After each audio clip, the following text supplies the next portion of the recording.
International lab facility. Student-led startups. Great academic exposure. KL, deemed to be university. మీరే తప్పైందంటే మీరే పొరపాటు అయిందంటే 3 రోజులు తెస్తానన్నావు, కాలువలు నవ్విస్తానన్నావు, కాలువలు నవ్వించావు, నీళ్ళు ఎందుకు రాలే? నీ అసమర్థత, ప్రభుత్వ అసమర్థత. ఇవాళ ఒక్క ఎకరం ఎండిపోలేదంట, 1000 ఎకరాలు ఎండిపోలేదు. ఛాలెంజ్ చేస్తున్నాను నేను టీవీ వాళ్ళకు, ప్రెస్ మీడియా వాళ్ళకు. మీరు వస్తే ఆ రైతులందరూ బాధని వినిపించేందుకు సిద్ధంగా ఉన్నారు, మీతో ఎండలు దిగేందుకు కూడా సిద్ధంగా ఉన్నారు. 1000 ఎకరాలు దెబ్బతిన్నారు. వేరంటారు 3 గంటలే అంటారు ఒక టీవీ అని, 3 గుంటలే. బోర్లు వేసిన, బోర్లు ఒక్కటి కాదు, 100 బోర్లు వేసింది అక్కడ, 100 బోర్లు వేసింది. పల్లె దేవరూపుల మండలం, పాలకుర్తి మండలం, కొడకల మండలం ఎడారైంది. ఇవన్నీ మీ అసమర్థత, ప్రభుత్వ అసమర్థత వల్ల. అదే జనగాం లోపల పల్లా రాజశేఖరెడ్డి ఎంబడిబడి, అధికారులు ఎంబడిబడి మొత్తం జనగాంలో కరువు లేకుండా చేసుకున్నాడు ఆయన. ఇదే సేమ్ నీళ్లు. నేను 10 ఏళ్ళు ఎంత కరువు వచ్చినా, ఎంత ఇబ్బంది వచ్చినా ప్రతి గుంట మారించాను. దయచేసి నేను ఒకటే రిక్వెస్ట్ చేస్తున్నా, మొన్న ఏమన్నారు, ఎంతమంది చనిపోయారో లిస్ట్ ఇవ్వండి అన్నాడు. 200 మంది లిస్ట్ ఇచ్చిన, 216 మంది లిస్టు. ఇక చనిపోయిన పేర్లు ఇచ్చినాక కూడా నోరు మూసుకొని కూర్చున్నాడు. ఏ ఛాలెంజ్ ఉంటే చనిపోయిన వాళ్ళ పేర్లు ఇవ్వని అడిగారు. ఆగమాగం అవుతాను. ఇంటాక 500 ఇస్తానని ఒక స్టేట్మెంట్ ఇ. నీకు ఎన్నికల కోడ్ అర్థం వచ్చిందని ఒక్క పెడుతున్నవే. అమ్ముకున్న వాళ్ళందరికీ ఎకరానికి నష్టపరిహారం ఇచ్చాం. అదే పెద్దవంగలకు వచ్చిండు, అన్ని రైతులతో మాట్లాడి ఎకరాన 10,000 నష్టపరిహారం కొడకళ్ళు ఇచ్చినాం, దేవరూపులు ఇచ్చినాం, పెద్దవంగలు ఇచ్చినాం, తొర్రూరులు ఇచ్చినాం.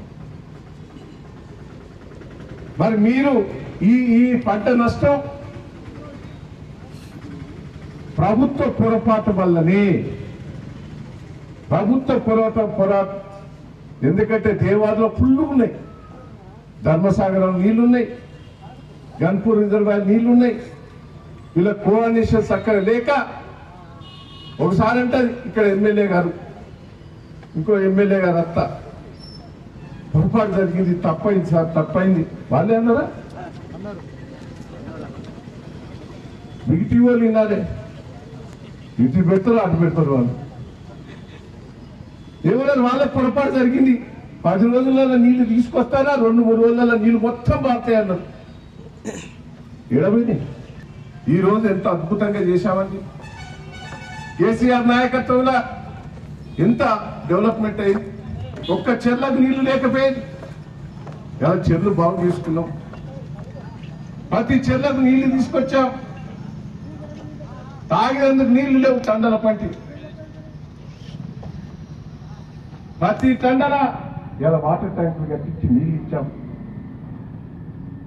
ప్రతి గ్రామానికి రోడ్లు వేసాం. ఒక్కసారి మనం విశ్లేషణ చేసుకోవాలి.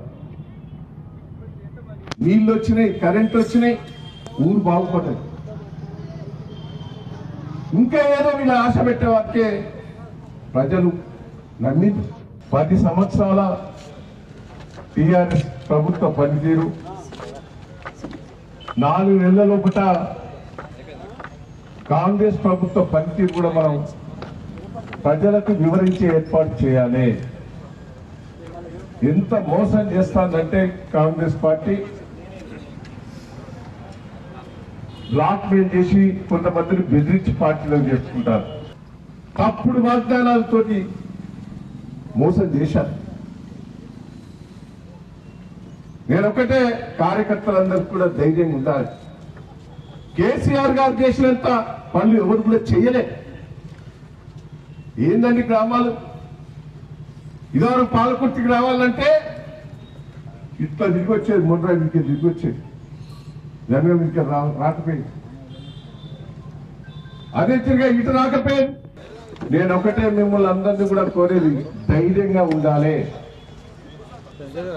నేను తెలుగుదేశంలో అధికారం లేనప్పుడు 10-15 ఏళ్ళు ప్రతిపక్షంగా పోరాటం చేసిన నాకు అనుభవం ఉన్నది.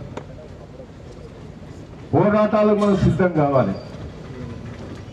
కాంగ్రెస్ పార్టీ ఏదైతే హామీలు ఇచ్చినాయో హామీలు నిలబెట్టుకునే పరిస్థితి లేదు. ఇప్పుడు నాకు తెలిసిన కాడికి రాష్ట్ర ఖజానంతా కూడా ముంచి పారేశారు, అవినీతిమయమైంది. ఇంతకుముందు జడ్పీటీసీ గారు చెప్పినట్టు మనం రుణమాఫీ అయ్యేదే ₹1,00,000, రైతు బంధు పడేదే ఎలక్షన్ల ముందే. అవన్నీ పైసలు తయారు చేసి మొత్తం రుణమాఫీ చేద్దామనుకున్న వారికే కాంగ్రెస్ పార్టీ వాళ్ళు బీజేపీ పార్టీ వాళ్ళు కాంప్లైంట్ చేయటం వల్ల మనకి 80% 70% రుణమాఫీ మిగతా కాకుండా అయిపోయింది. రైతు బంధు పడేదానికి 7,000 కోట్ల బ్యాంకులో పెడితే Congress party BJP party complaint వాళ్ళ 7,000 కోట్లు కాంట్రాక్టర్లకు పంటగట్టారు, అడ్వాన్స్ ఇచ్చారు. నేను ఒకటే అంటున్నా, మీరిచ్చిన హామీ 2 లక్షల రుణమాఫీ కానీ, కింటాకి 500 కానీ, రైతు బంధువు కానీ మేము రిక్వెస్ట్ చేస్తున్నాం. మా పార్టీ తరఫున మీరు ఇవ్వండి. ఎన్నికల కమిషనర్కు మేము కూడా రిప్రజెంటేషన్ చేసేందుకు సిద్ధంగా ఉన్నాం. మీరు అడ్డుపడతలేమని కూడా ఈ సందర్భంగా మీకు తెలియజేస్తున్నాం. మరిన్ని వీడియోస్ కోసం ఛానల్ ని సబ్స్క్రైబ్ చేయండి, లేటెస్ట్ అప్డేట్స్ కోసం వాట్సాప్ ఛానల్ ని ఫాలో చేయండి అండ్ లింక్ డిస్క్రిప్షన్ లో ఉంది.